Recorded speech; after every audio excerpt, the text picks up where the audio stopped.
How are you planning on portraying the witches during our performance of Macbeth? Well, given the role as a witch, we want to portray them as being very powerful women. And back in the day, witches were portrayed as women that lived alone, that had like black cats and flying broomsticks and potions. Well, many people believed and tried to blame witches for like every misfortune that happened. And so, given the role as a witch, we want to portray them as just being really powerful women and more human-like instead of being like ghostly figures.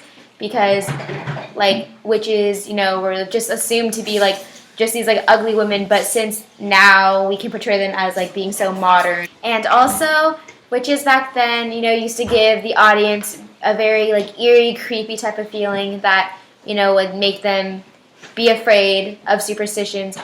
In today's society, now that we're going to be playing it out, we're going to be playing them as more independent and very bold, and that witches shouldn't be feared due to their, being so like outgoing and bold.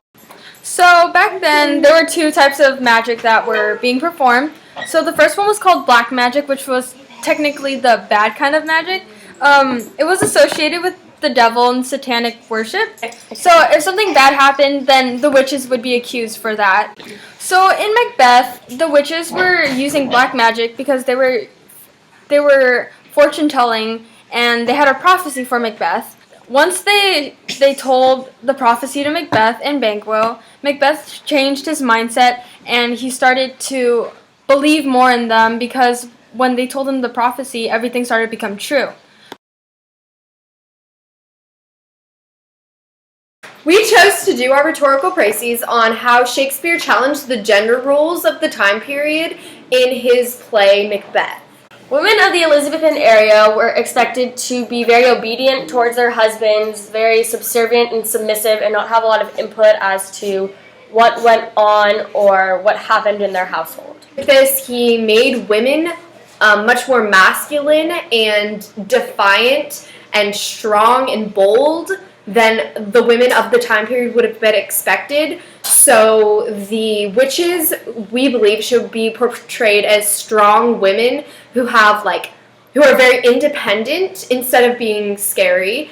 And we believe that Lady Macbeth in particular should be portrayed as a strong woman who has ambition, and she's much like a man in the sense that she wants what she wants and she wants to get it done. So because the Macbeth's relationship was shocking for the time period, Shakespeare used ambition to uncover and explore the gender roles that were expected.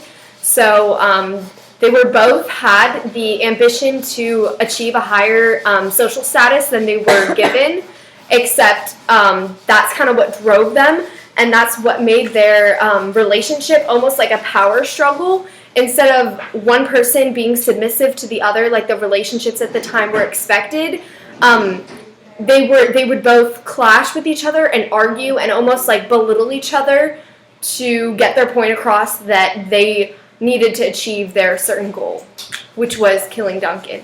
As was already mentioned before, the women in this time period were expected and sometimes forced to go along with whatever their husbands wanted to do or whatever decisions they were making, regardless of what their honest opinions and thoughts of it were. In Shakespeare's play Macbeth, he contradicted these thoughts and opinions that the people of the Elizabethan era had, and the Lady Macbeth was manipulating and changing Macbeth's mind and thoughts on Duncan and how to go about becoming the Thane of Cawdor.